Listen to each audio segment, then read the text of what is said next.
Graça e paz, povo de Deus. E aqui estamos na Assembleia de Deus em Santana. Pastor Sérgio Damasceno vai se iniciar uma semana. São 5 semanas, que agosto tem 5 quarta-feiras, se eu não me engano. 5 ou 4 quarta-feiras de estudo escatológico com o pastor Mário Souza, de Coqueiral de Itaparica. Você não pode perder, venha participar conosco desse culto. Todos os vídeos aí eu vou tentar filmar para você que está em casa aí. Um culto escatológico, palavra escatológica com o pastor Mário Souza, um homem renomado, muito conhecimento nessa área de escatologia. Então vem fazer parte dessa família, Assembleia de Deus em Santana, pastor Sérgio Damasceno, e fique conosco nesse vídeo até o final. Amém? Conto com você aí e comenta. De agosto, às 19 horas, um estudo especial de escatologia com o pastor Mário Souza, a partir das 19 horas. Começa hoje. Se não der para você vir, mas na próxima quarta-feira tem de novo.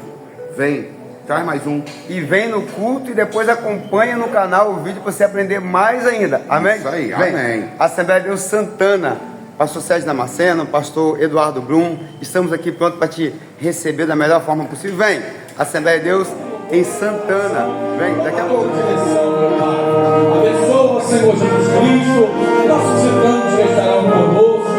Abençoa, Senhor preletor desta noite e a tua igreja amada. Pai, aqueles que veio entregar, Senhor, que possam chegar até ti como uma oferta agradável do Senhor suave. Mas para aqueles que vêm buscar, Senhor, meu Pai, que possa receber, porque as mãos do Senhor estão cheias de bênção. Então que saia daqui abençoado em nome de Jesus. Amém, Senhor. Amém.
Da qual poderei desfrutar.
É uma satisfação muito grande para mim estar aqui nesta noite, com todos vocês, senhores e senhoras, e permitindo Deus, durante este mês, que pode ser denominado de agosto escatológico, né?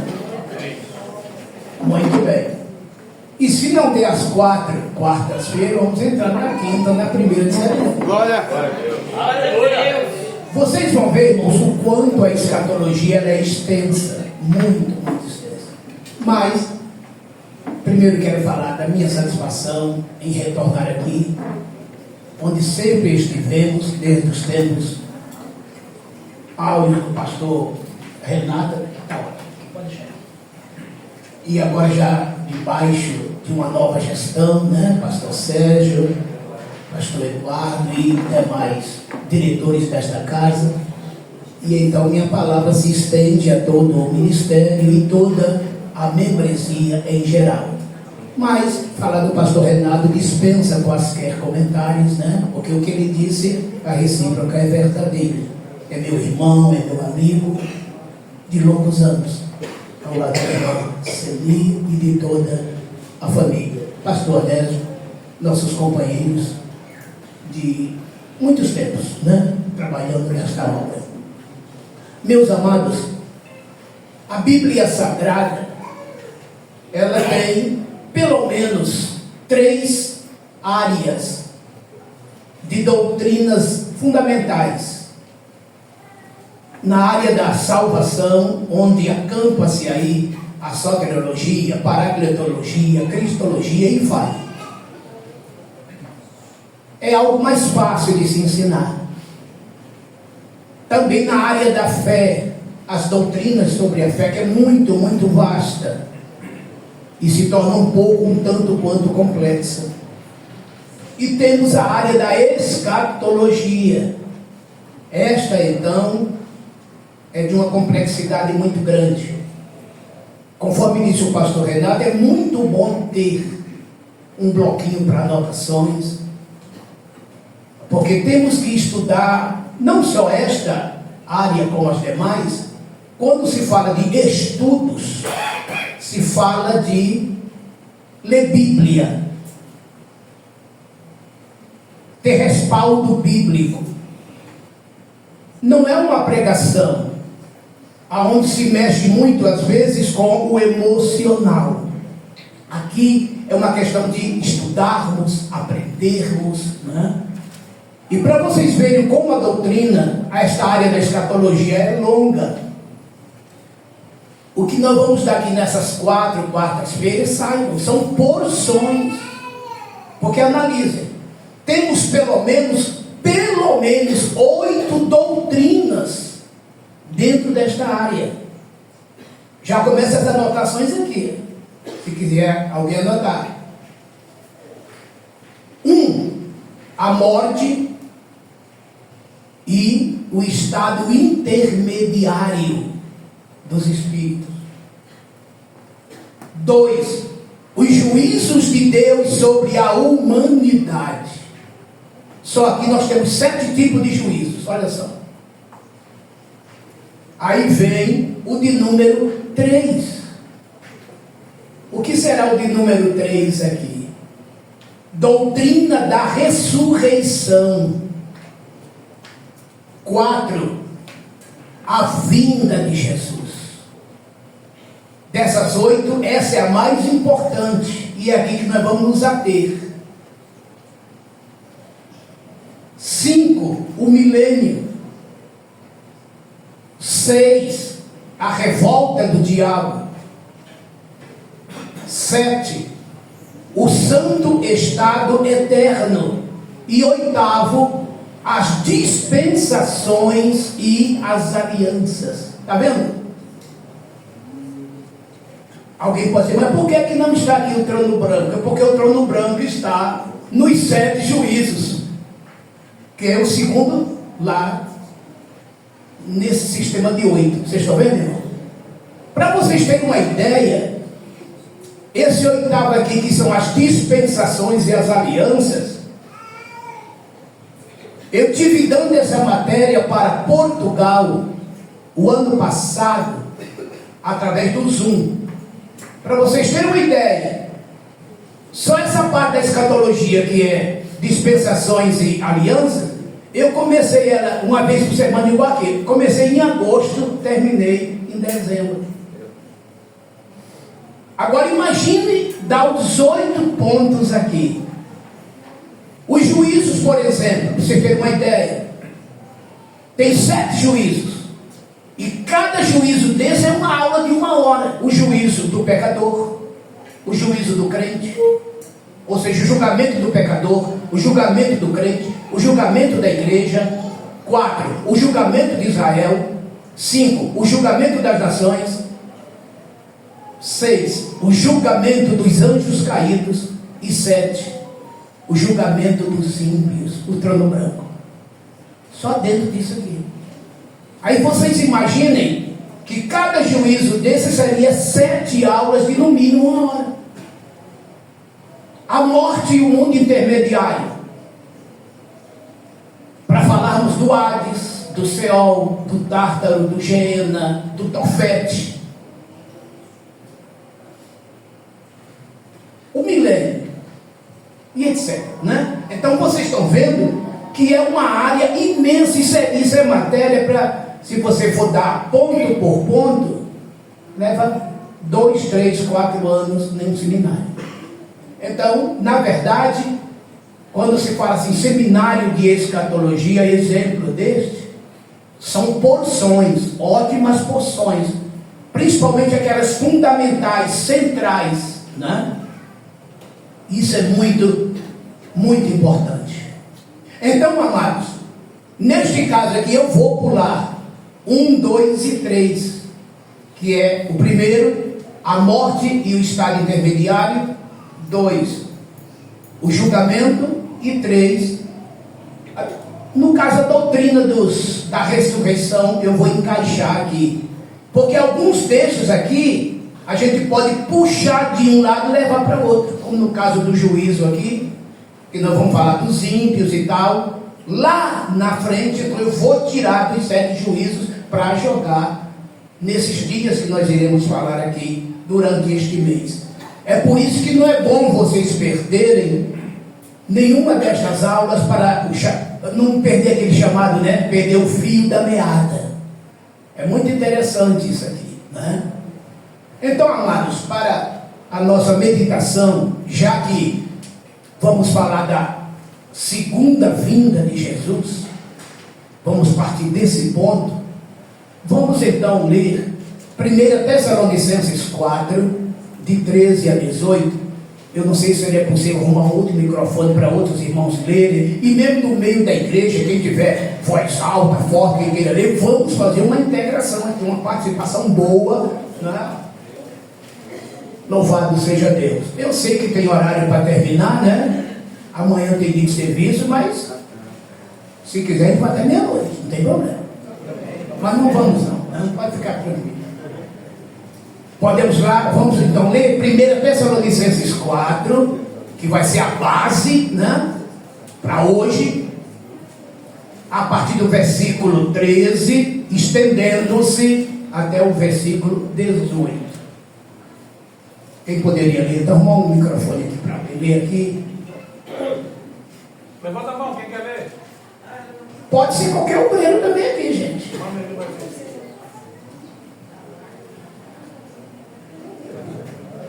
Não quero, porém, irmãos, que sejais ignorantes acerca dos que já dormem, para que não vos entristeçais como os demais que não têm esperança. Porque se cremos que Jesus morreu e ressuscitou, assim também aos que em Jesus dormem, Deus os tornará a trazer com ele. Dizendo-vos, pois, isto pela palavra do Senhor, que nós, os que ficamos vivos, para a vinda do Senhor, não precederemos os que dormem. Porque o mesmo Senhor descerá do céu com alarido e com voz de arcanjo e com a trombeta de Deus, e os que morrerem em Cristo ressuscitarão primeiro. Depois nós, os que ficarmos vivos, seremos arrebatados juntamente com eles nas nuvens, a encontrar o Senhor nos ares, e assim estaremos sempre com o Senhor. Portanto, consolai-vos uns aos outros com estas palavras. Quem pode dar glórias aqui? Glória! Quem é que está esperando esse momento? Glória! Você está pronta para esse momento? Aleluia! Mas olha, antes de chegarmos a este momento, existem sinais que antecedem, que prenunciam que este momento está chegando. E nós já vivenciamos. O próprio Senhor Jesus disse: quando estas coisas começarem a acontecer, levantai as vossas cabeças, olhai para cima, porque a vossa redenção está próxima. Lucas 21, 28. E eu não quero falar dos sinais, irmão, que normalmente se falam. Sinais que antecedem o arrebatamento, como? Sinais do sol, na lua, nas estrelas, fome, pestes e etc. Isso aí é muito comum. Já. Mas eu quero vos falar de sinais que estão acontecendo de maneira aparentemente abstrata em nosso meio, em nossos dias, e muitos de nós não estão percebendo. Vou falar de pelo menos 5 coisas, anotem aí, 5 coisas que prenunciam o arrebatamento da igreja. Número 1, apostasia. Olha aí. Número 2, multiplicação das religiões e práticas demoníacas. 3, indiferentismo. 4, guerras. E 5, Israel. Verdade. Vocês estão vendo? Bíblia, né? Vamos lá. Primeiro ponto, apostasia. Apostasia é uma palavra grega, apostase, que quer dizer afastamento. Se afastar da fé, se afastar de Deus, esfriar na fé. Eu pergunto a vocês, isso está acontecendo em nossos dias? Em nosso meio? Sim. O que é que vocês acham? E da pandemia para cá, né? Muitos nem voltaram mais, né? Tá vendo? Por favor, vamos ler 2 Tessalonicenses 2, 3. Olha aqui.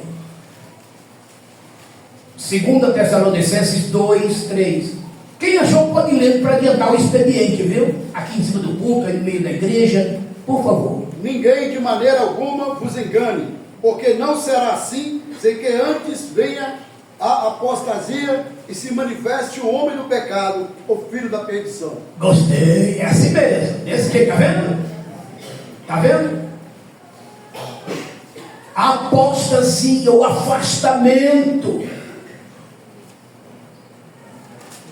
O mundo tem se afastado de Deus. No meio das igrejas, muitos têm se afastado de Deus. E não pense, senhores, que essa apostasia se relaciona com o mundo. Não, se relaciona com a igreja. Sabe por quê? O mundo nunca teve Deus, o mundo não conhece Deus, o mundo está longe de Deus. Em 1 João 5,19, o apóstolo disse que o mundo jaz no maligno. Então, quando se fala de apostasia, está se falando para crentes, está se falando para a igreja. É só você olhar em redor e vocês vão ver que muitos não são mais o que eram. A coisa tem mudado. O secularismo tem tomado conta do arraial dos santos. Verdade. Tomemos cuidado com isso. Eu disse no segundo momento, 1.2, que é a multiplicação das religiões e práticas demoníacas. A apostasia leva a isso, gera isto. Já que é dentro da igreja, a apostasia faz com que crentes se afastem de Deus e criem suas próprias normas e condutas, modo vivente, sabe? Através de falsos mestres. Veja que é no nosso meio. Vamos comprovar isto. Vamos comprovar país. Isso é muito importante. Veja em 1 Timóteo, capítulo 4, versículo 1. Mas o Espírito expressadamente diz que nos últimos tempos apostatarão alguns da fé, dando ouvidos a espíritos enganadores, e às doutrinas de demônios. Está vendo? Alguns se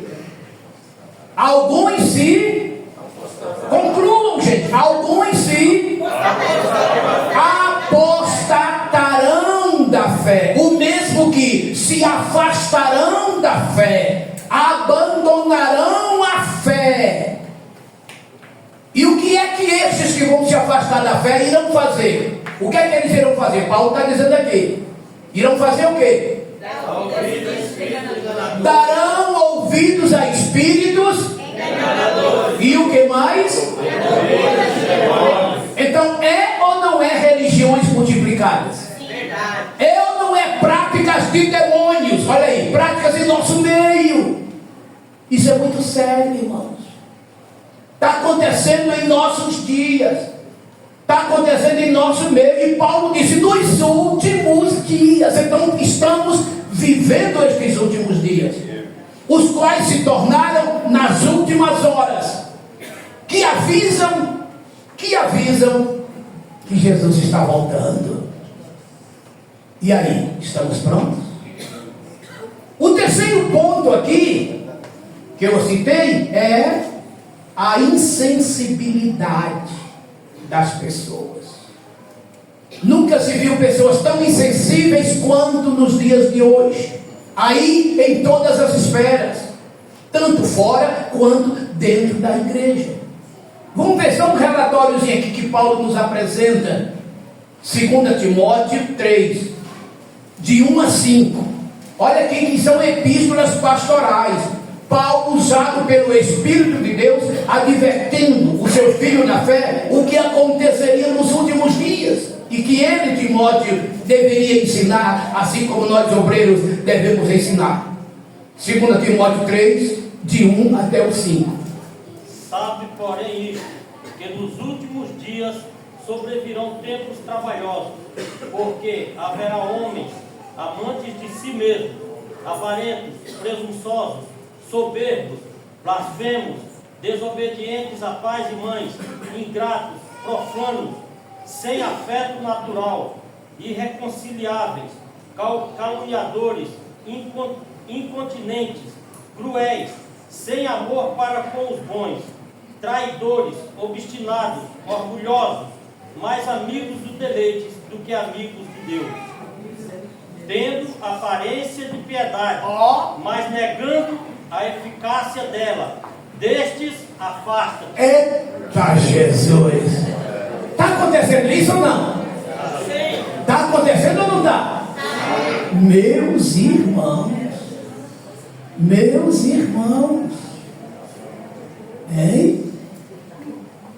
2 Timóteo 4, 1. Nós lemos 1 Timóteo 4, 1, né? Agora eu vou para 2 Timóteo 4 também. Vamos ler de 1 até o 3.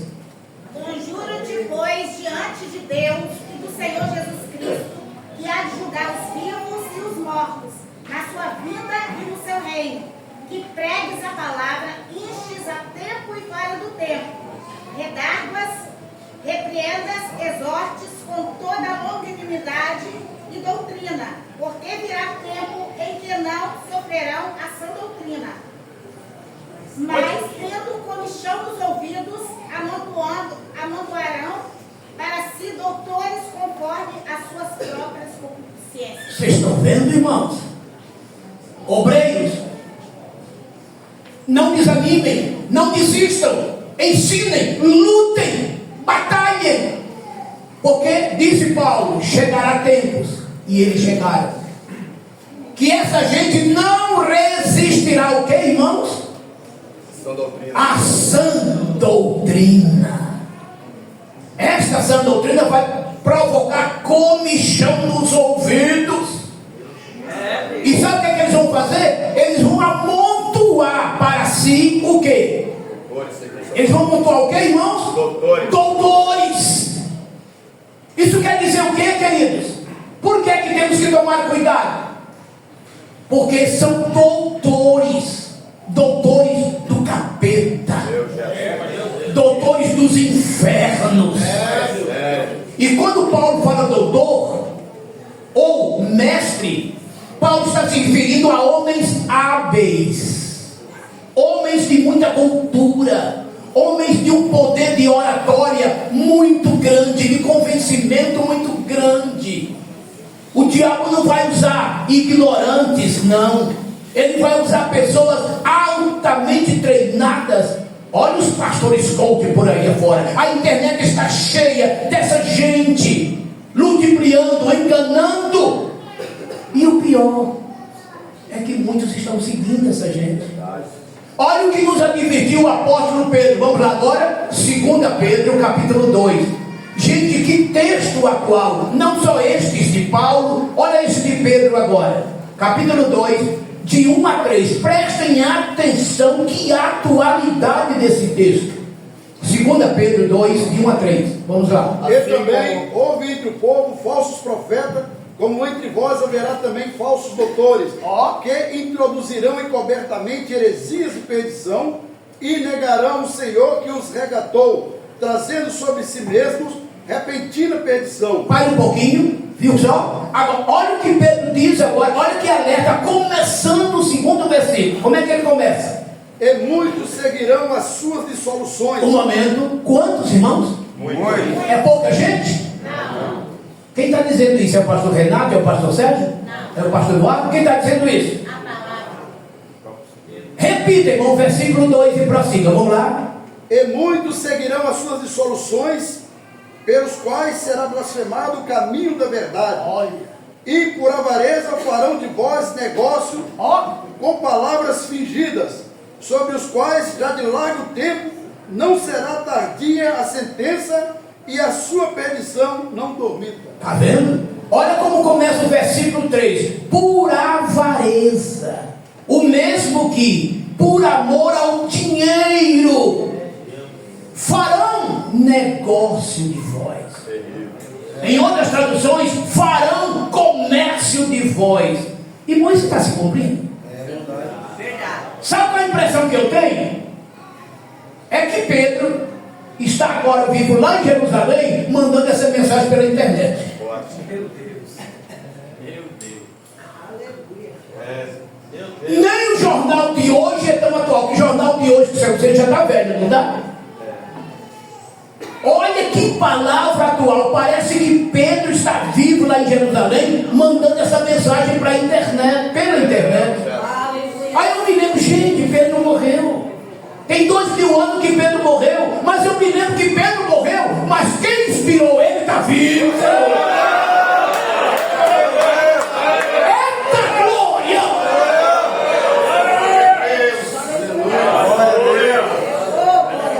Amados, olha que coisa. Como houve falsos profetas, haverá entre vós falsos doutores ou falsos mestres. Olha só, sutilmente introduzirão entre vós heresias. O que significa? Eles são tão hábeis, e eles conseguem introduzir estas malignidades, essas mentiras, com tanta leveza, com tanta sapiência, com tanta doçura, que soa como se fosse verdade. E olha o que diz o versículo 2: muitos seguem essa gente, acreditam. Meu irmão, tome cuidado com o que você anda vendo na internet. Tome cuidado com o que você anda lendo. Não coma qualquer coisa, não beba qualquer coisa, não te contamines, porque quem aprende errado termina no inferno, viu?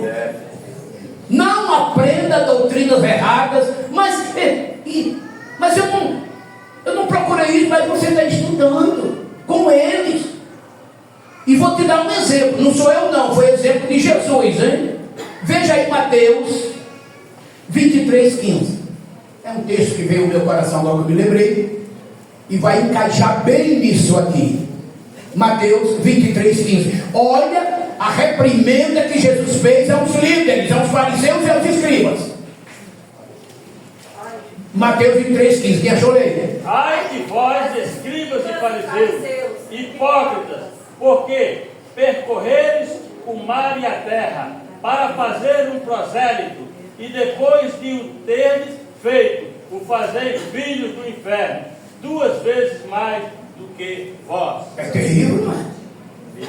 Ai de vós, escribas e fariseus hipócritas, que percorreis mares, terras, céu, terras, para fazer um prosélito, um discípulo, e depois vocês tornam este discípulo filho do inferno 2 vezes pior que vocês. Isso quer dizer, irmão, que o discípulo pode se tornar pior do que o mestre, como também pode se tornar melhor do que o mestre. Amém? Amém.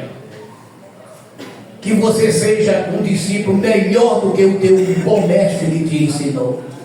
Mas nunca queira ser discípulo de mestre maligno, porque do jeito que o maligno mestre vai para o inferno, o filho desse mestre também vai. Está escrito aqui, é Jesus quem diz. Então tomemos cuidado com o que você anda vendo na internet. Tem muitos aí, irmãos, que falam bonito, tem uma oratória linda e se apresentam muito bem. Vocês estão vendo eles falando aí contra dízimo, eles estão falando aí que não precisa reunir, enfim, e eles têm muito argumento, e vai tumultuando e transtornando a tua fé. E tudo isto é para te afastar da fé. E a tudo isso se dá o nome de apostasia. E o apóstata não ouvirá o toque da trombeta, não verá a glória do Senhor Jesus. Tomemos cuidado. Vocês estão vendo? Eu ficaria aqui horas, tem muito mais coisa a vos dizer. O quarto ponto aqui são as guerras, que eu também não vou me ater porque o tempo vai passando.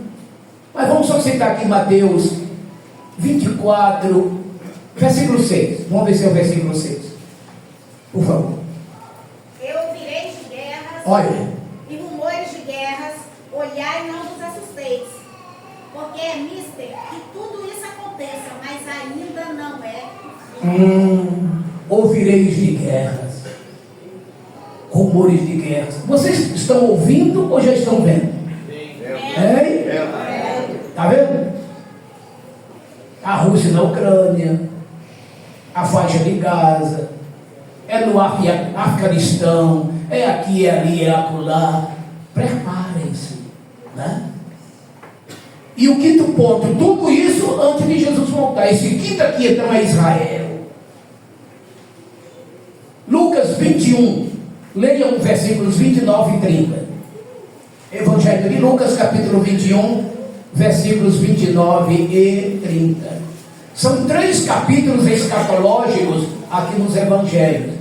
Mateus capítulo 24, Marcos capítulo 13 e Lucas capítulo 21. Esses 3 capítulos são os sermões proféticos de Jesus. Se vocês quiserem anotar para depois ler, é muito bom lê-los em paralelo, é muito importante, porque são visões assim de evangelistas diferentes falando sobre um mesmo assunto. Mas vamos ver o que é que Lucas diz aqui no versículo 29 e 30 do capítulo 21. Quem achou, leia? E disse-lhes uma parábola: olhai para a figueira e para todas as árvores. Quando já tem brotado, vós sabeis que, ou vós mesmos, vendo-as, que perto está já o verão. Está vendo? O que é que Jesus quis dizer com isso? Olhai para a figueira e para as outras árvores. Quando a figueira começar a brotar, perto está o verão. A figueira é um dos símbolos de Israel.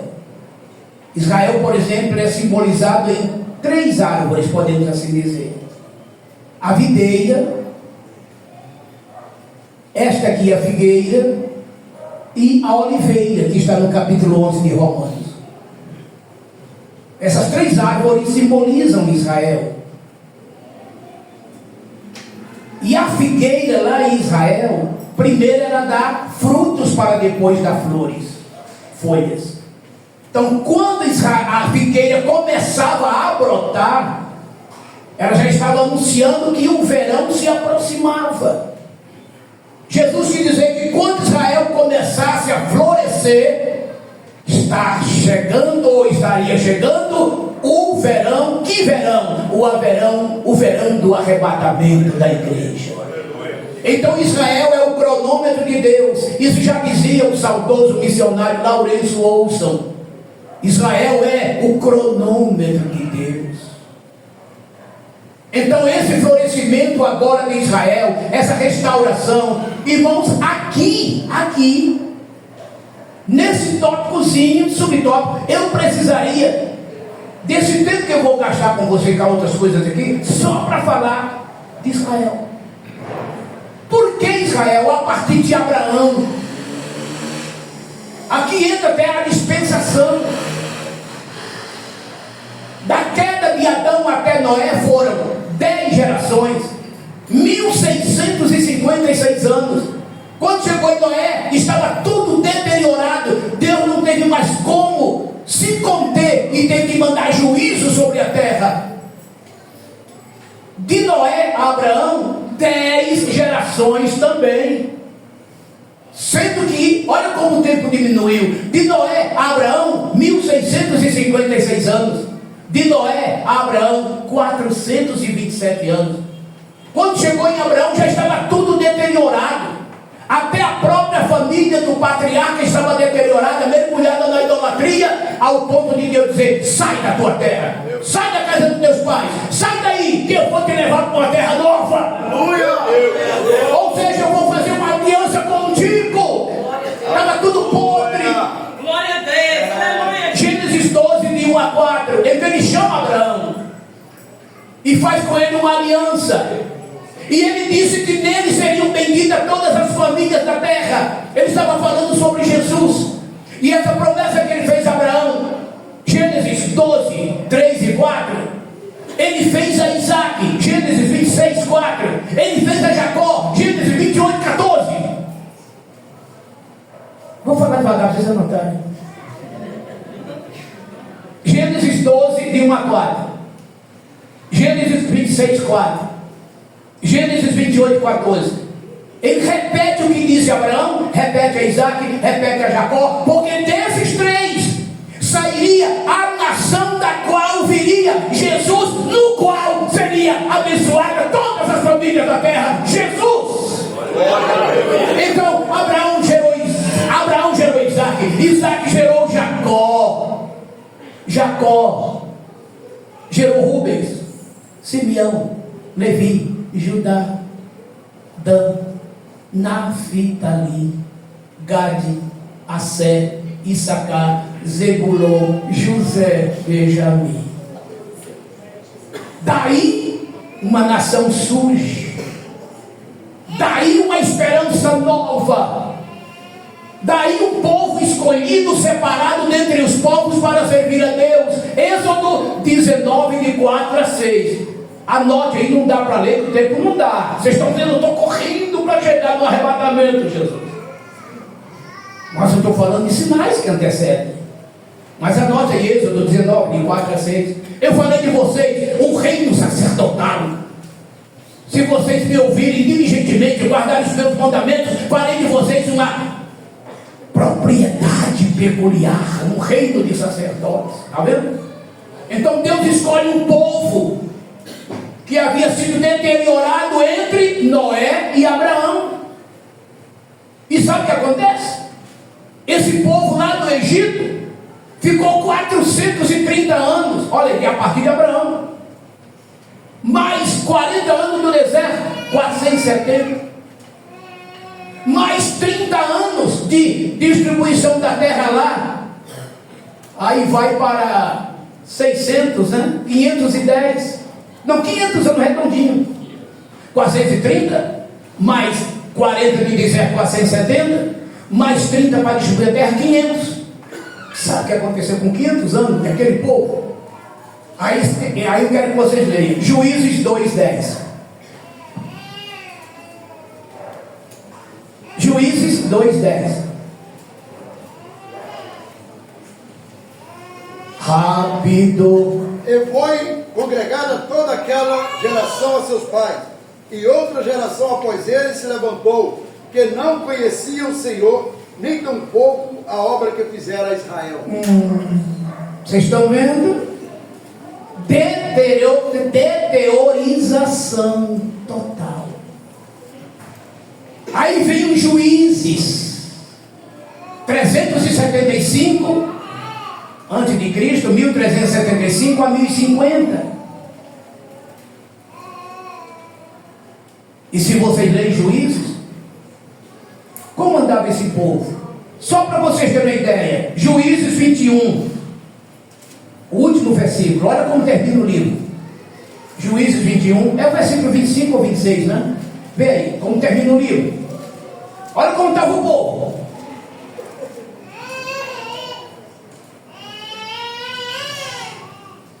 Quem achou, lei? Naqueles dias não havia rei em toda a terra de Israel, e cada pessoa fazia o que lhe parecia direito. Está vendo como estava andando o povo? Quando o juiz era bom, o povo se direitava. Quando o juiz era ruim, o povo se desviava. Aquele povo que fora escolhido por Deus. Está vendo? Vem os reis 1050 a 930. Não vou citar o nome do juiz aqui, tem todos de cor, mas o tempo não dá. Foram 120 anos de um reino unido. Saul, 1050 a 1010. Davi, 1010 a 970. Salomão, 970 a 930.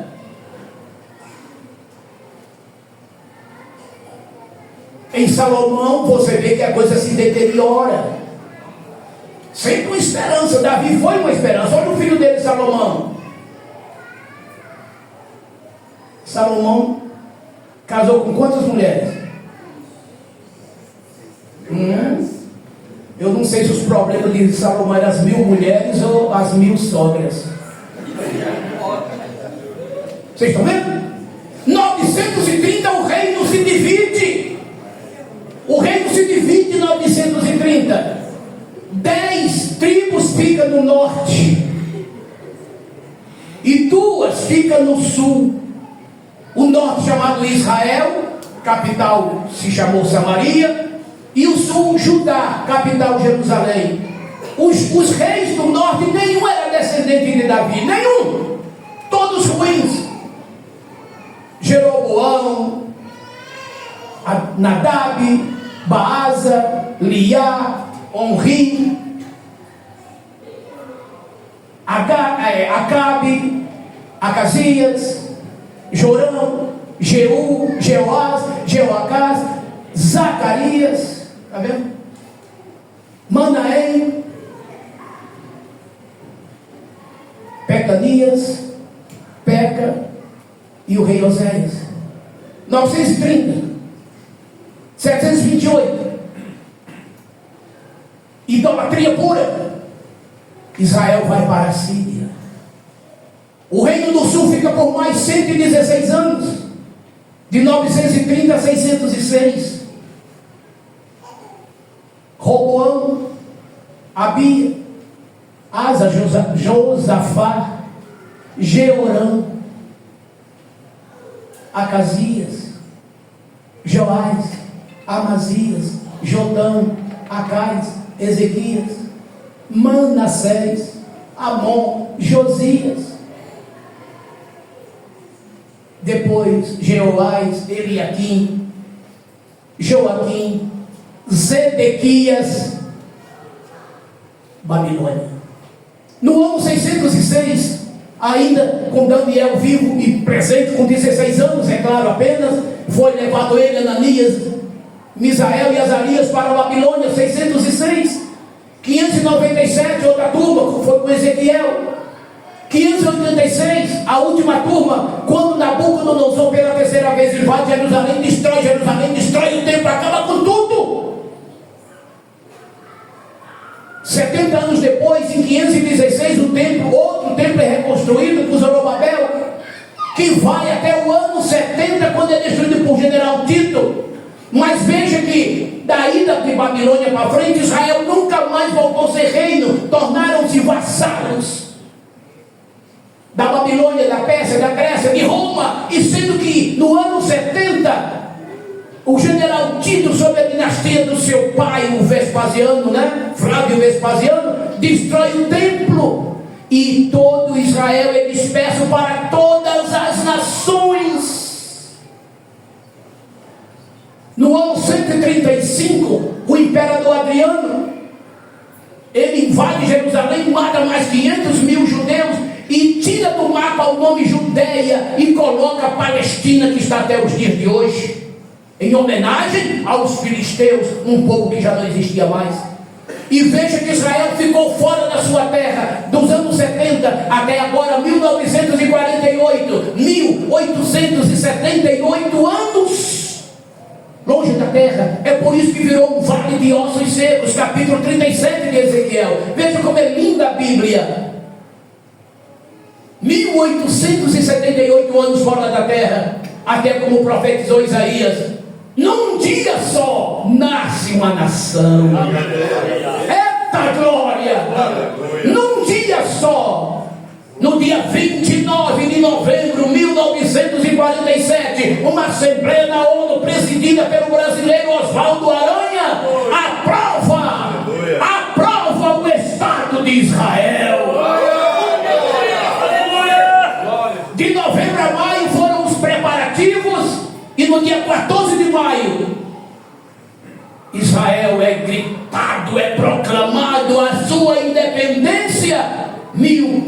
14 de maio de 1948. Então Israel hoje é uma das mais novas nações do mundo, sendo uma das mais antigas. E esse é o meu Brasil, é o Brasil de Oswaldo Aranha de 48.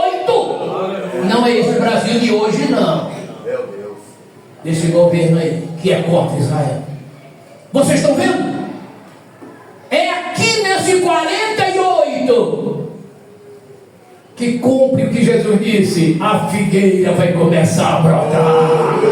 Viu agora como está perto? Hein? Aí o capítulo 37. O que fez Ezequiel? Senhor, eu estou vendo um monte de ossos secos. Aquele vale representa o mundo. Todos os ossos representam a casa de Israel.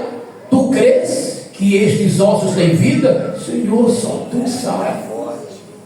Só tu sabes, Senhor. Então profetiza, meu filho. Profetiza, assim diz o Senhor.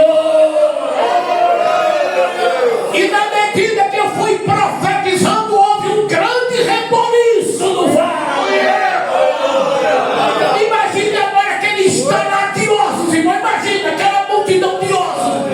Um osso se ajuntando no outro, um osso se ajuntando no outro, um reboliço. E sobre aqueles ossos, carne, nervos, pele, e um grande exército ficou de pé. Irmão, estou sentindo Deus aqui. Aleluia! Aleluia!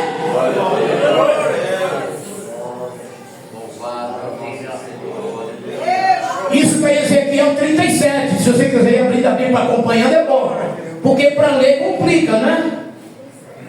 Mas de 1 a 8 você vê 37 de Ezequiel, aqueles ossos se recompondo, sobre aqueles ossos criando-se nervos, sobre os nervos carnes, sobre carnes peles. Irmão, tá vendo? Eu precisaria aqui, pastor Sérgio, pastor Eduardo, de tempo para explicar isso aqui. Cada etapa dessa está se cumprindo. O que significa esse osso ligando, esses nervos, são as articulações que hoje Israel faz.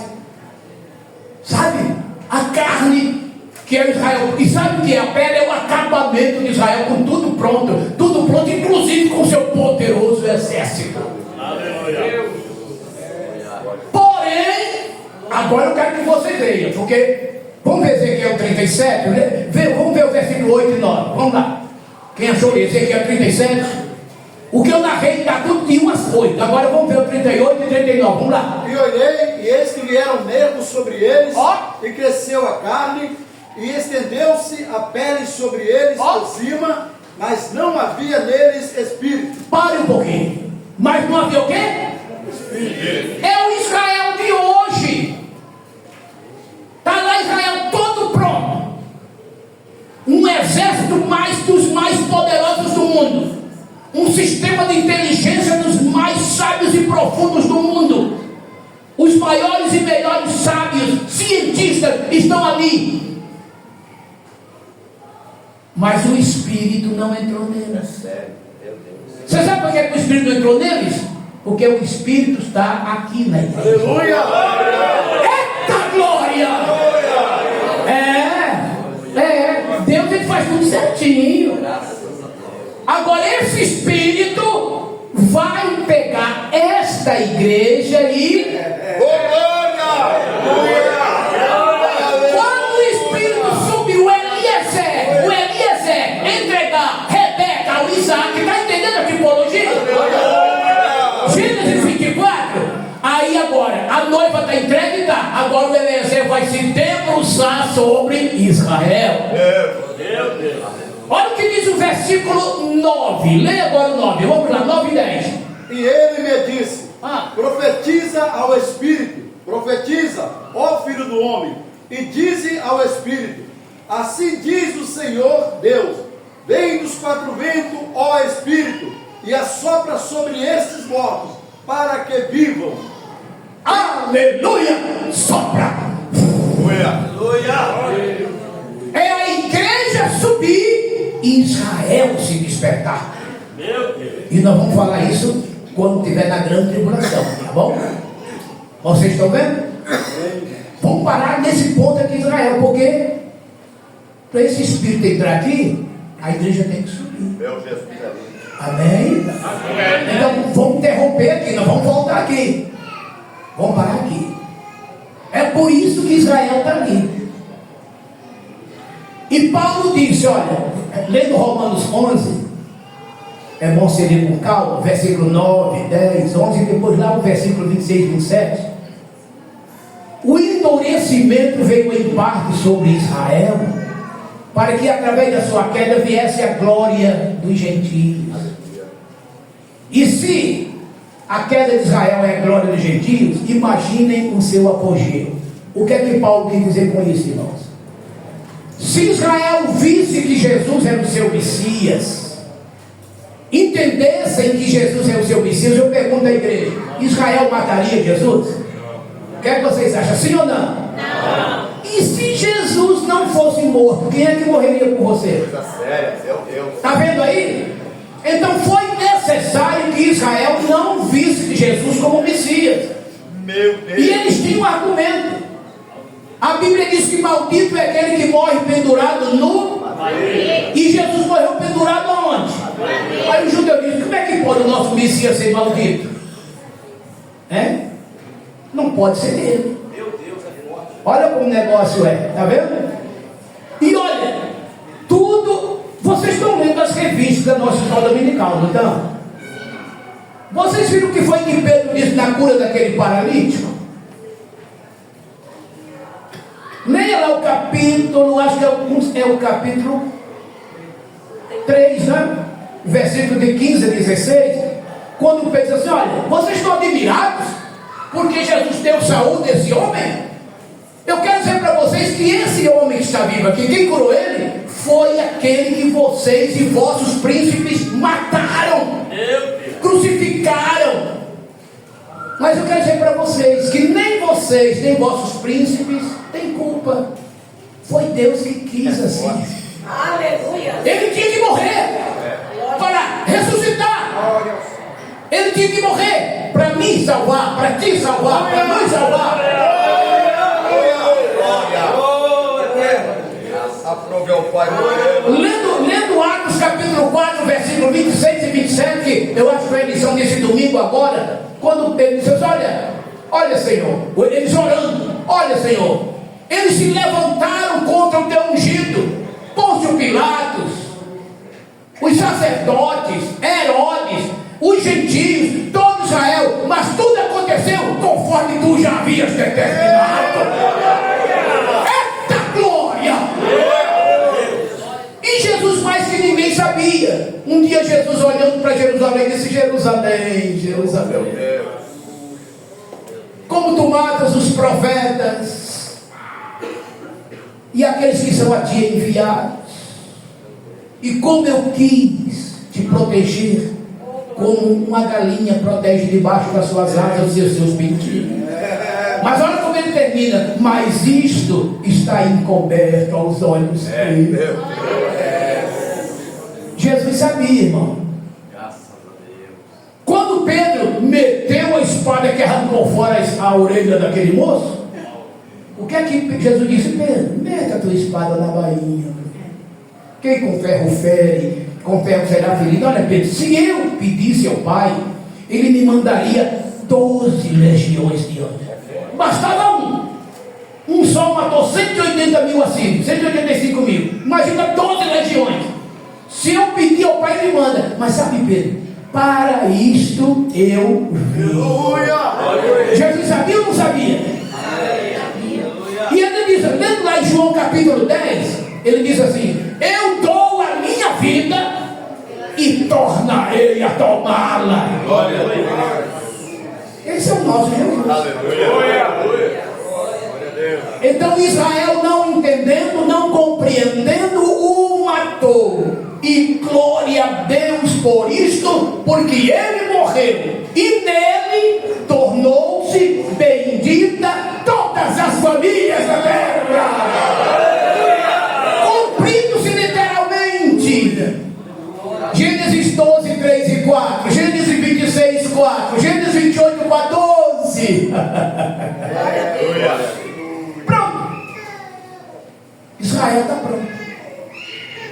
Israel é o mais vivo, forte sinal de que não está faltando mais nada. Mais nada.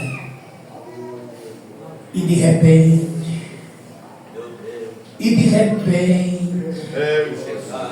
lembra do dia de Pentecostes, todo mundo assentado? E ouviu-se um som. Um som vermelho. Um som impetuoso que encheu toda a casa. Esse som que vai tocar agora não é mais o som do dia de Pentecostes, é o som da trombeta. É o som da trombeta. Voltemos ao texto original que lemos, mas vamos ler os versículos 16 e 17. 1 Tessalonicenses 4. Quem achou, leia 4, 16, 17, 1 Tessalonicenses. Pois dada a ordem com a voz do arcanjo e o ressoar da trombeta de Deus, o próprio Senhor descerá dos céus, e os mortos em Cristo ressuscitarão primeiro. Logo em seguida nós, os que estivermos vivos sobre a terra, seremos arrebatados com Ele nas nuvens, para o encontro com o Senhor nos ares, e assim estaremos com Cristo para sempre. Quem crê nisso aqui? Quem crê nisso aqui? E quem é que está esperando isso aqui? A esperança da noiva, meu Deus. Mas olha o que Paulo disse. Como é que ele começa o versículo, irmão? Qualquer irmão aí, como é que começa o versículo 16? Como é que começa? Pois dada a ordem. O mesmo, naquela versão ali. Repita. O mesmo Senhor. O mesmo Senhor. Esse Senhor é aquele mesmo que subiu do Monte das Oliveiras. Lembra? Na hora que ele deu as últimas palavras, o que é interessante, veja como que a coisa é linda. As mesmas palavras que Jesus disse, Mateus disse assim, Mateus disse: portanto, ide, fazei discípulos em todas as nações, batizando-as em nome do Pai, do Filho e do Espírito Santo, ensinando-as a guardar tudo quanto vos tenho mandado, e eles que estão convosco todos os dias, até a consumação dos séculos. Amém? Mateus 28, 19 e 20. Já Marcos disse: ide por todo mundo, pregai o evangelho a toda criatura. Quem crer for batizado será salvo, quem não crer será condenado. Estes sinais seguirão os que crerem. Em meu nome expulsarão demônios, falarão novas línguas, pegarão nas serpentes, se beberem alguma coisa mortífera, não lhes fará dano algum, imporão as mãos sobre os enfermos e os... Marcos 16, de 15 a 18. E tendo ele dito estas palavras escritas, registradas, Mateus e Marcos respectivamente, imagine aquele ser na frente de 120 pessoas, começa a se desprender da terra, e começa a subir, e começa a subir, e começa a subir. Eita glória! Você está vendo pela fé? Aleluia! Ali se cumpriu o Salmo 24. O salmista Davi, 1000 anos antes, um dia Davi, numa tarde qualquer, uma noite, não sei, ele pegou sua harpa, começou a dedilhar, e começou a cantar. É a diferença dos cantores de hoje, sabe? Os cantores de hoje vêm para ganhar 50 mil, 60 mil, 70 mil. Mas os cantores antigamente, eles cantavam profetizando. Glória! Davi começou a cantar, de repente Deus disse: olha, Davi, agora quem vai cantar na tua boca sou eu. Meu Deus. Aí Davi começou a cantar. O Espírito Santo pegou Davi nas suas asas e fez Davi mergulhar e dar um voo de 10 séculos para frente. E colocou Davi lá no Monte das Oliveiras junto com 120. E Davi começou a olhar e cantando disse: abre-te portões eternos, abre-te portões eternos, por onde entrará o Rei da Glória.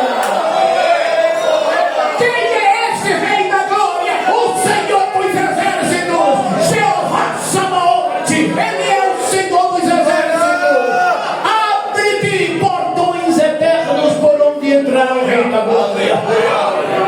Cumpriu-se aqui esta profecia do Davi. 1000 anos depois, e passado agora 2000 anos, vai se cumprir a profecia de Davi de outra maneira. E podemos parafrasear dizendo: abre-te portões eternos, por onde entrará a rainha da glória. Quem é esta rainha da glória? Aleluia! Quem é esta rainha da glória? É a embaixatriz. Quem é esta rainha da glória? É o corpo, é a noiva, é a eleita, é a escolhida, a igreja. A igreja, a trombeta tocando. E o que é interessante, o mesmo Senhor descerá do céu. Olha, irmão, a operação vai ser tão complexa, que ele não deixou nenhum anjo mexer nisso. Não pode ser uma operação feita por anjos, nem por ninguém. Por quê? Porque imaginem o que é um corpo que já não existe há milênio, não tem mais nada, e ressuscitar. Só o Senhor é Deus. Hein? E ao mesmo tempo você que está vivo ser transformado. E de maneira ordeira, porque primeiro os mortos ressuscitarão, porque eles estão na parte inferior, debaixo da terra, e você está em cima. Eles ressuscitam, vem para teu lado. Quando ele chega perto de você, você é transformado, e vocês dois juntos começam a subir no mesmo estado. Eita glória!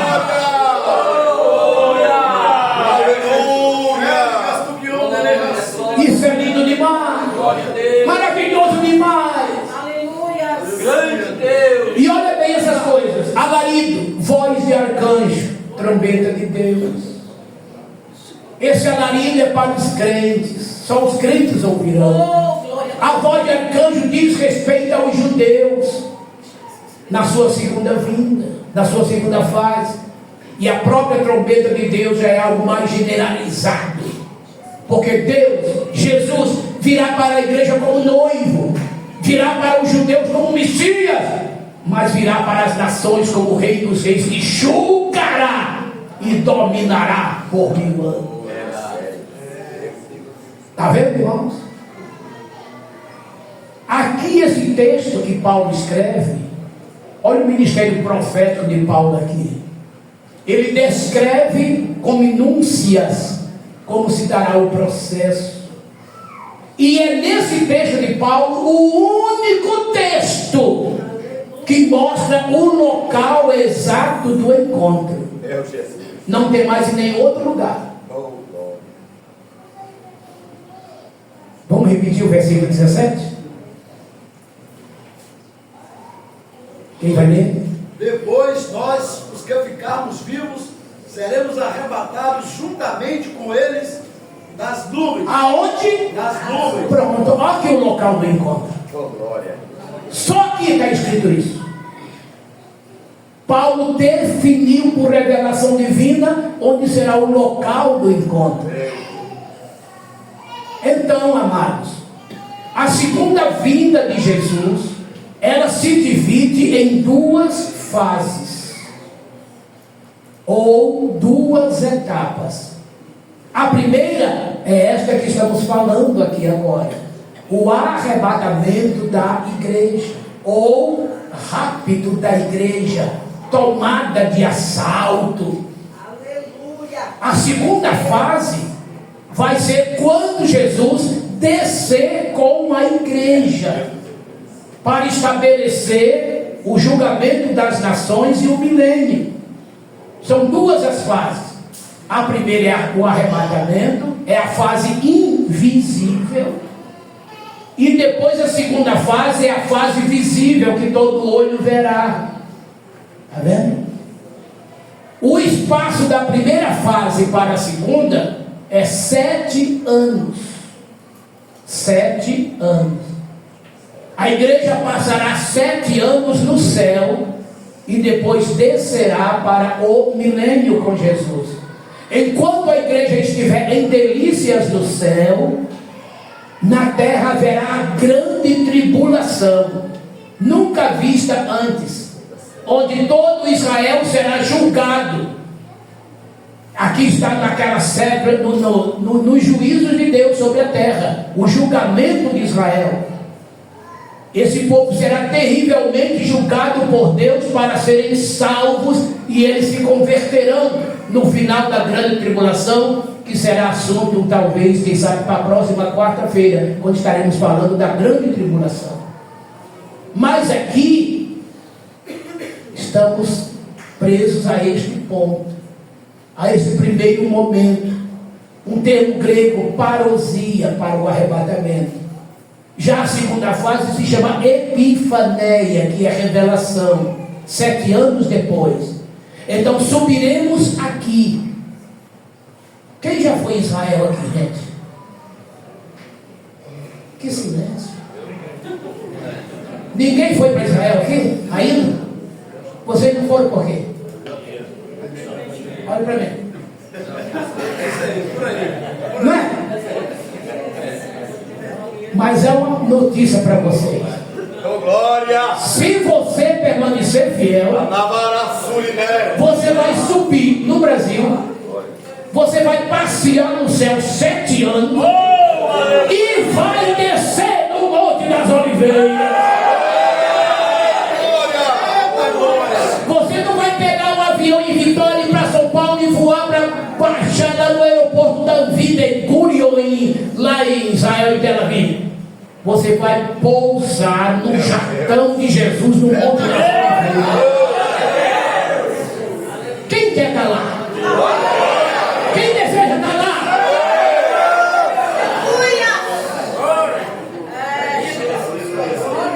E o valor da passagem é quanto? Já foi pago. Custou o sangue de Jesus. Olha quantos benefícios. Irmãos, olha que coisa espetacular, queridos. E tudo vai se dar num só momento. E por que é tão invisível assim? Veja 1 Coríntios 15, 51 e 52, por favor. 1 Coríntios 15, 51 e 52. Quem achar? Lê. Eis aqui vos digo um mistério. Na verdade, nem todos dormiremos, mas todos seremos transformados. No momento, num abrir e fechar de olhos, ante a última trombeta, porque a trombeta soará, e os mortos ressuscitarão incorruptíveis, e nós seremos transformados. Mas onde eu quero ficar aqui, eis que aqui vos digo um mistério. Nem todos, mas todos seremos transformados. Agora, não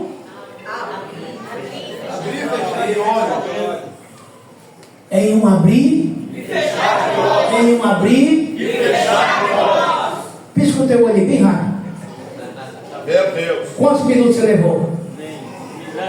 Vai ser assim o arrebatamento. Vai dar para o mundo ver isso? Não dá, irmão. Tem gente por aí dizendo, irmão, que a igreja vai passar pela grande tribulação, que vai encontrar com Jesus no segundo momento. É um negócio tão sem cabeça. Como é que a pessoa vai subir e Jesus está descendo e você já desce o arrebatamento? E o julgamento da igreja? E as bodas do Cordeiro? Vai ser onde? Meu Deus. E olha a diferença da primeira fase para a segunda. Paulo está dizendo que será num abrir e já a segunda vinda. E não é só todo olho verá, irmão, não é só isso. Quer ver uma coisa? Vamos ver Mateus 24, 29 a 31, para você ver a diferença que é da segunda para a primeira. 24, 29 a 31. Irmão, já são 21 horas, eu vou ter que parar. Que coisa! Nem comecei a falar ainda. Quem achou? E vocês demorando mesmo, né? E logo depois da aflição daquele dia, o sol escurecerá, e a lua não dará a sua luz, e as estrelas cairão do céu, e as potências do céu serão abaladas. Então aparecerá no céu o sinal do Filho do Homem, e todas as tribos da terra se lamentarão, e verão o Filho do Homem vindo sobre as nuvens do céu, com poder e grande glória. Eu pergunto a vocês, até aí tá bom. Isso vai acontecer no abrir e fechar de olho? Vai ou não vai demorar esse processo aqui? Imagine o sol escurecendo, a lua virando sangue, as estrelas caindo, toda a potência do céu sendo apagada, todo olho. Você tem ou não tem diferença de um para outro? Totalmente, irmão. Totalmente. Isso aqui será 7 anos depois, aqui você vai estar descendo. Mas é assunto para depois. Então, queridos, vamos ficar por aqui hoje, na igreja subindo, certo? E encontrando com Jesus nas nuvens. 3 coisas acontecerão no céu. Vamos a elas, pelo menos isso para deixar adiantado o expediente. 3 coisas acontecerão no céu. Para você ver, cada coisa dessa levaria muito tempo. A primeira é essa nas nuvens aqui, ó. A apresentação da noiva ao noivo. É nas nuvens. O Espírito Santo entregando Rebeca. No caso, Eliezer entregando Rebeca para Isaac. O Espírito Santo entregando a igreja para Jesus. Entramos no céu. Aí vem o segundo evento, o julgamento da igreja. Precisaria aqui de mais uma hora. É de coçar a cabeça. O terceiro evento é as bodas do Cordeiro. É a igreja do céu, irmãos. Está vendo? Aqui vai se dar o tribunal de Cristo. Agora eu estou em dúvida, que alguém veja para mim, 1 Coríntios 5, 10, se não for primeiro é segundo, vamos ver. Um abre em primeiro, outro abre em segundo, para adiantar o expediente. Capítulo 5, versículo 10. Se não for a primeira, é a segunda. Coríntios 5, 10. Leia, então, 2 Coríntios 5, 10, rápido. Porque todos devemos comparecer ante o tribunal de Cristo. Olha aí. Para que cada um receba segundo o que tiver feito por meio do corpo, ou bem ou mal. Está vendo? Essa é a igreja no céu. Está vendo? Está fazendo parte aqui dos 7 julgamentos de Deus. Todo crente vai ter que passar por 3 julgamentos. Todos. Primeiro é o da cruz. Se ele aceitou Jesus, ele é na cruz absolvido. Já é um outro estudo aqui na área da escatologia, né? na área do julgamento. Depois é o julgamento do crente. Ele como crente é julgado. E a Santa Ceia é esse contrapeso. Lembra quando Paulo disse: todo aquele que comer deste pão, beber deste cálice, indignamente será o quê? Culpado. Está vendo? É um julgamento. E Paulo disse: nós não julgássemos uma mesa e tal. Tudo isso tem que ter uma... Depois, com calma, a gente volta aqui para explicar esses julgamentos. E você passando por esses 2, que é na terra, que são da terra, já esse aqui é no céu. No céu não tem condenação. Que julgamento é esse, pastor Mário? É um julgamento avaliatório, não é condenatório. Você aqui vai ser julgado como servo. Como filho, você vai ser arrebatado. Mas como servo, você vai ser avaliado para receber prêmio. Ainda tem essa. O julgamento é para prêmio. Olha o que Jesus disse. Apocalipse 22, 12. Está vendo? Aí vai surgindo referência nesse tópico. E eis que cedo vem, e o meu galardão está comigo para dar a cada um segundo a sua obra. Está vendo? Vai ser feito aqui. 1 Coríntios 3, vamos ler de 12 a 15. Tudo rapidamente por causa do horário, irmãos.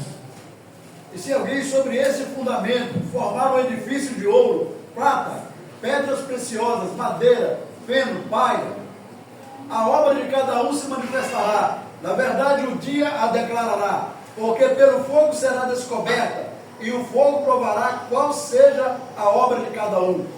Se a obra que alguém edificou nessa parte permanecer, esse receberá galardão. Se a obra de alguém se queimar, sofrerá detrimento, mas o tal será salvo, todavia como pelo fogo. Ouviu só, irmãos? Quantos materiais Paulo citou aqui? Quem sabe contar rapidamente? Hein? Rápido. Tem gente em dúvida ainda. Meia dúzia. Ouro, prata, pedras, madeira, feno, palha. Que material você está mandando lá para você? Não vai deteriorar. Madeira, olha bem, irmãos, aqui ó, ouro, prata, pedra, está se falando de algo que o fogo não queima. É aquilo que você está fazendo para Deus, sabe, sem nenhuma vaidade pessoal. Aleluia. Sem nada humano, você está fazendo por puro amor, com dedicação. Esse ouro aqui fala da realeza de Deus, a prata aqui fala da redenção do Calvário, pedras preciosas aqui fala dos dons espirituais, ou seja, é você fazer um trabalho baseado na Trindade, para Deus. Agora, madeira está falando de filosofia humana, feno, palha, está falando, sabe o quê? De vaidade humana, leviandade humana. Ó, se eu sair dessa graça, ela vai morrer. Meu Jesus. Se eu sair da frente do coral, vai acabar. Se eu sair da frente da igreja, acabou. Bobinho. Aleluia. Deus nunca ficou sem testemunho. Faça o teu melhor, dá o teu melhor para o mestre. Mari, dá o teu melhor para o mestre. Nada de filosofia, nada de vaidade pessoal, nada de leviandade. Trabalhe. Dê o teu ouro para Deus, dê tua prata para Deus, dê tuas pedras preciosas para Deus. Agora, tua madeira, teu feno, tua palha, queima, joga fora. Lembra o que Paulo disse? Eu peguei toda a minha cultura, tudo que aprendi, fica aquilo, tudo o quê? Esterco. Paulo disse, fiz esterco. Sério, serve para do bar, né? mas não é. E eu vou contar aqui rapidamente um sonho que uma senhora teve. Já contei isso em alguns lugares, talvez já tenha até contado aqui, mas se contei, vou repetir. Era uma senhora muito rica, e ela tinha uma empregada, e aquela empregada a evangelizou, ganhou para Jesus, e as duas iam para a igreja. Mas como ela era muito rica, muito ocupada, ela não reunia direito e mandava poupudas ofertas para compensar suas ausências. Mas aquela empregada vivia lá todo dia nas orações, jejuns, trabalhando, ciclo de oração, cantando no conjunto, visitando. E ela sonhou, foi ela que sonhou, que as duas foram para o céu. E na hora da recompensa, aquela patroa ganhou uma bicicleta. Mas eu mandei, eu dava tanto dinheiro, eu dava tanta oferta. O anjo disse, mas você não visitava, não orava, não jejuava. O que você mandou para cá, só deu uma bicicleta. Meu Deus do céu. Quando ela estava dizendo isso, passou a empregada dela no automóvel do ano. Está vendo? Como é que pode aqui? Olha, ela orava, ela jejuava, ela buscava a Deus. E o que ela mandou para cá, deu para isso. Aí ela saiu chorando, sabe? Que ela não se conformou. Isso é um sonho, né? De repente ela começou a gargalhar. O anjo chamou, vem cá, você saiu daqui chorando, por que você está rindo? Não é porque eu vi meu pastor passar por aqui de patinete.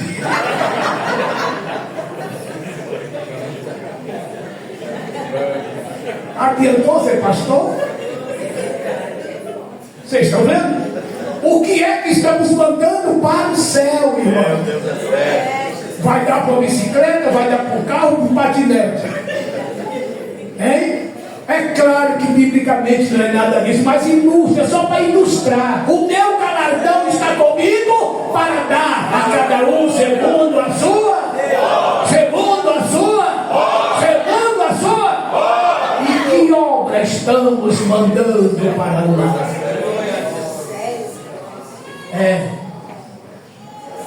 Não é fácil não, viu? Muito bem.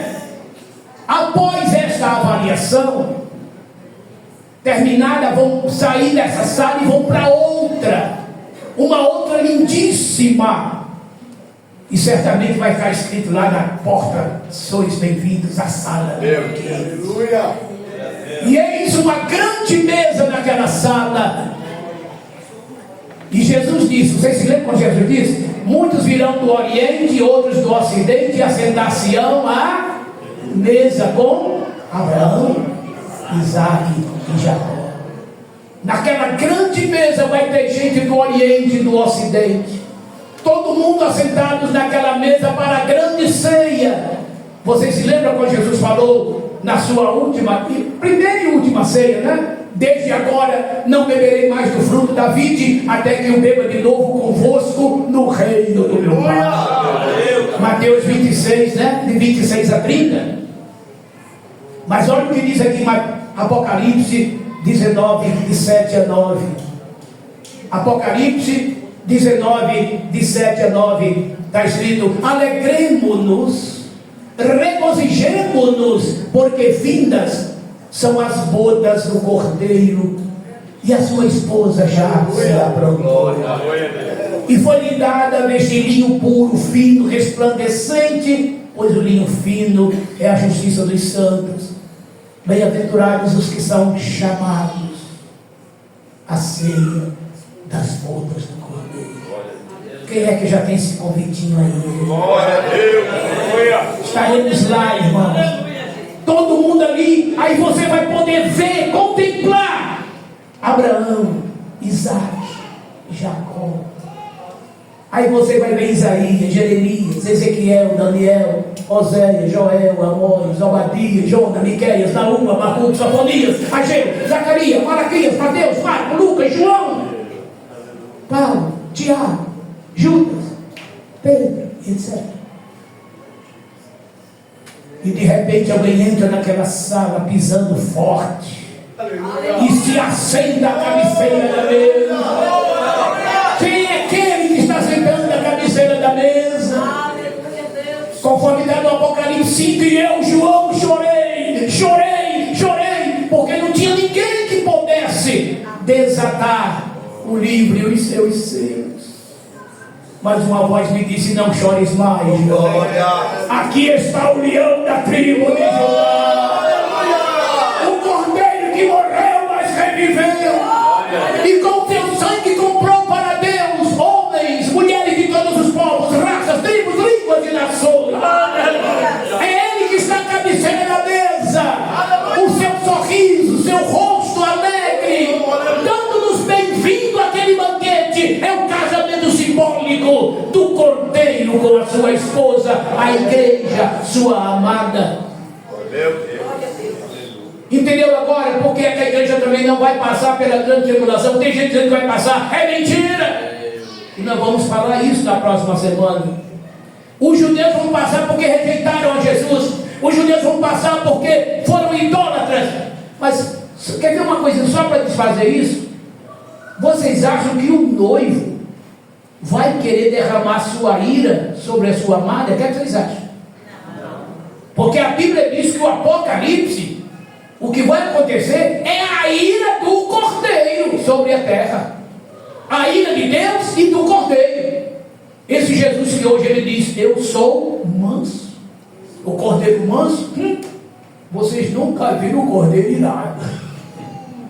E graças a Deus que nós não vamos ver. Porque a ira dele vai ser derramada sobre a terra. Mas no céu é só amor, é só alegria, é só prazer, é só satisfação. Faça tudo para subir, meu irmão. Faça tudo para subir.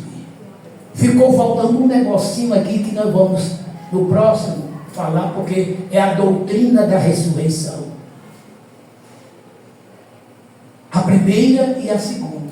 Por que nós temos que falar? Porque Paulo disse, né? Os mortos. De que maneira? Como? A primeira, são duas as ressurreições. Daniel disse: muitos dos que dormem no pó da terra ressuscitarão, uns para a vida eterna e outros para a vergonha e desprezo eterno. 12:2, Daniel. Duas ressurreições. Elas acontecerão no mesmo tempo? Haverá um espaço de uma para a outra? Como será a primeira ressurreição? Como será a segunda? Então você vê que tem um bocado de coisinha aqui, que se eu for entrar nisso aqui agora, vamos chegar a mais de 10 horas. Então vamos ficar por aqui.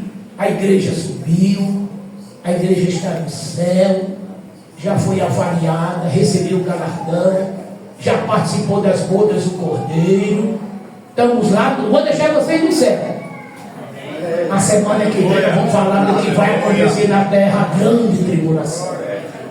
E provavelmente antes de entrar na grande tribulação, nós vamos dar um toquezinho, uma pincelada aqui sobre a doutrina dessas ressurreições. Aí falaremos das ressurreições temporais e atemporais. Vamos falar dessas 8 que tem na Bíblia, as 3 do Antigo Testamento, as 5 do Novo Testamento, e todos os que ressuscitaram tornaram a morrer. E estaremos falando dessa que é a verdadeira doutrina da ressurreição, que é uma ressurreição eterna. Deus abençoe a todos vocês e devolvo a palavra a quem de direito. Até quarta-feira que vem, permitindo.